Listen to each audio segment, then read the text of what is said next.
My name is Ben Crowchief. My dad comes from the Eagle Rip clan. My mother comes from the White Pup clan. I'm full-blooded Siksika, and I'm proud to be Siksika. And like what you heard earlier, is people are tired of what's going on, and it's been happening like throughout all my life. And just one of the first times ever really standing up doing something I'm proud of. My teepee's been up over 371 days so far, and it's going to stay up until we get what we want. Like people, there's an image that Chief and Council put in front of everybody that people have, like they think there's no hope. He's standing up, but you got to accept what's going to happen. We're going to do this way, no matter what.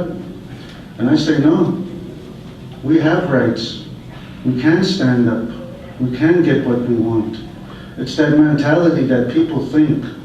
People always put Chief and Council on a pedestal where they're unapproachable, where they can't even walk up to them. They say, oh no, he's too busy for my problems.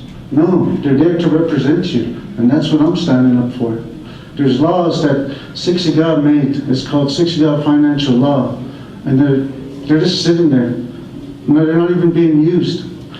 Right now, I'm taking them to the highest court of Alberta to make sure these Siksika financial laws is applicable. So this will be our Siksika financial governance, and it will be precedented in court.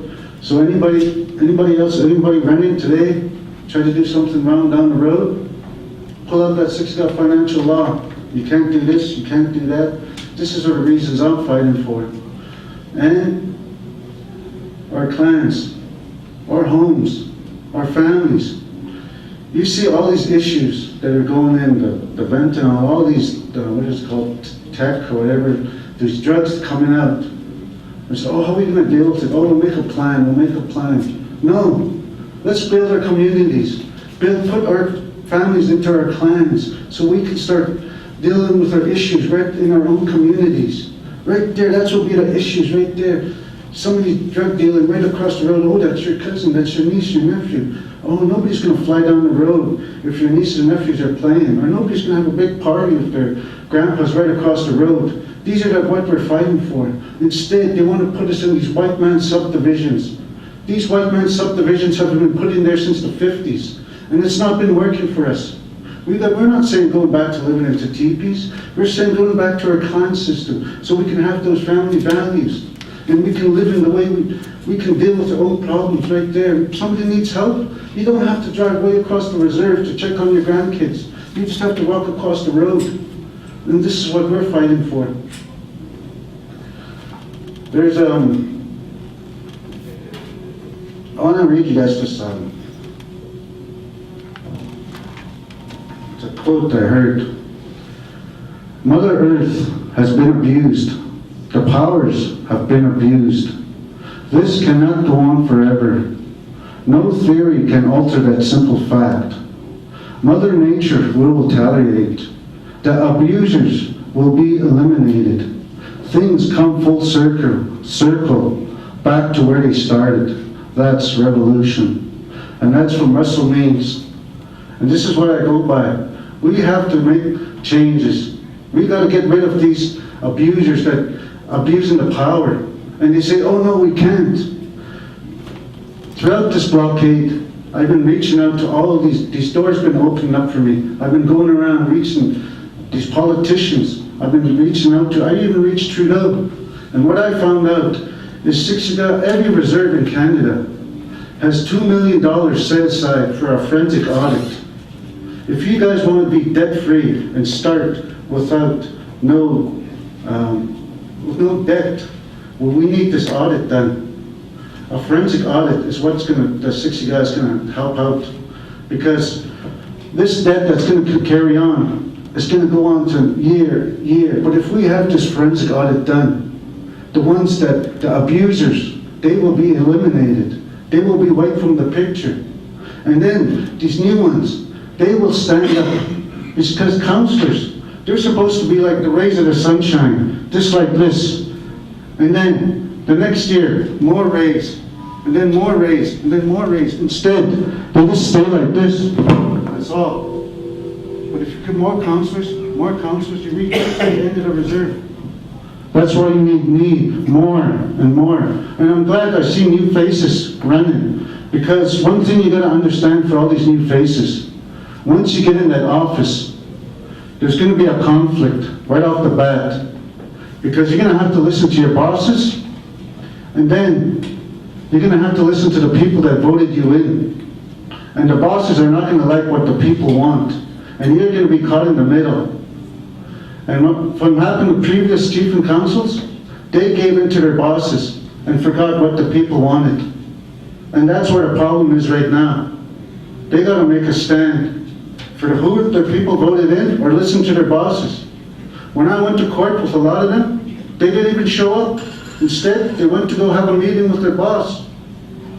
But that's how it is. I'll give you a little timeline of what happened. Like I said, I've been talking with lawyers and consultants, and right off the bat, the flood, we were intentionally flooded out. It wasn't a natural disaster, what they claim. They're saying, oh, we should be proud. The province is stepping in. If you look in the law, whatever flows in that water, the land, we may own the land, but what flows in that water, whatever damage that water does, the province is liable to pay it back. So that timeline they put on us, we can throw that timeline right out. We got lawyers saying, you guys have a legal and a legitimate claim for that. But our chief and council ain't standing up for that. There's ways out of this. We can get out of this, but like I said, anyways, that's what, we got flooded out intentionally. And then right after that, 2 years, me and my wife, we're going into rebuild. Every week, at least twice a week, going into rebuild, and we didn't hear nothing. And then all of a sudden we hear construction going up. And then we were asking questions going around. So we did a petition. And we found out there were 3 petitions that went before mine. One was a donation petition to check out all the money, and that went unanswered. There was elders that put up a petition before me for that community where I'm living at, because they said that's a burial site. That went unanswered. That community where they started that construction, they didn't want those houses built there. That went unanswered. Mine was the 4th one, and everybody, because I stopped that construction site. And then, when we started the blockade, we had 3 meetings before the blockade. And then one of the meetings, we were saying, how are we going to stop them? And then we said, we have rights. And one of the we have is our treaty rights. We can use our treaty rights to kick anybody off this reserve, and nobody can do nothing about it. So we used our treaty rights. November 4th, we told Whistle, get off our land. And he said, why? And I told him, we're tired of you making deals behind our backs. So get off our land until this is resolved. To this day, the federal government could do nothing about it. The provincial government can do that. The company can do nothing about it. Our CMP can do nothing about it. It had to be chief and council to take us to court to try to do something about it. This is a right that we have. And I used it. And anybody can use it right now. Weeks went by, and nothing really went to happen. So we had a press conference in front of the mall. And while we were having a press conference, one of the councillors came out and invited us into the chambers. Well, like what you all know, what happens in the chambers stays in the chambers, just like Vegas. To this day, I can't get no minutes to say what was said in there. You try to go to ask the executive for the chief, you try to ask everyone for a minute for that day, they won't give it to you. We asked for 3 accounts for the flood. We asked for all the general ledgers. The general ledgers are all the transactions in that account. To this day, they only gave us 1 general ledger and partial of the donation. To this day, 60% of that donation money is unaccountable for. We don't know what happened with it. There was budgets that were handed out during these meetings, during the blockade that were given to the people, the evacuees. And then when they came back with these budgets, and I started looking at them, there was Walmart cards and all these other stuff read as expenditures. And we never got any, so we started questioning that. So during that time, we got a lawyer, and he sent a letter to Chief and Council that we wanted to help, be part of the rebuild and have transparency. They want to answer. They said, we gave you everything, but they only gave us one general ledger of everything. That's what they said. And then not even a week later, all the managers, the band managers, they took a reimbursement in the flood money from 30 to 50,000. All these band managers, and they got overtime. Their reimbursement was for overtime.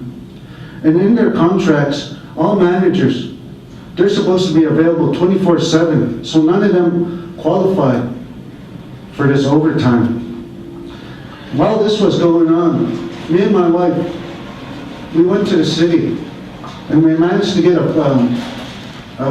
food hamper from the city. And when we got back, we helped out their neighbors. And then they told their cousins, and then they all, 3 or 4 houses came over. They had no food. So what we did, what my wife did, was she separated all that food and gave it to all of them. Well, these guys are going 30 to 50,000 partying in Calgary. They went to that Don Burnstick. Well, that money, that flood money that it was tended for, these people were literally starving. And these band managers were living it up.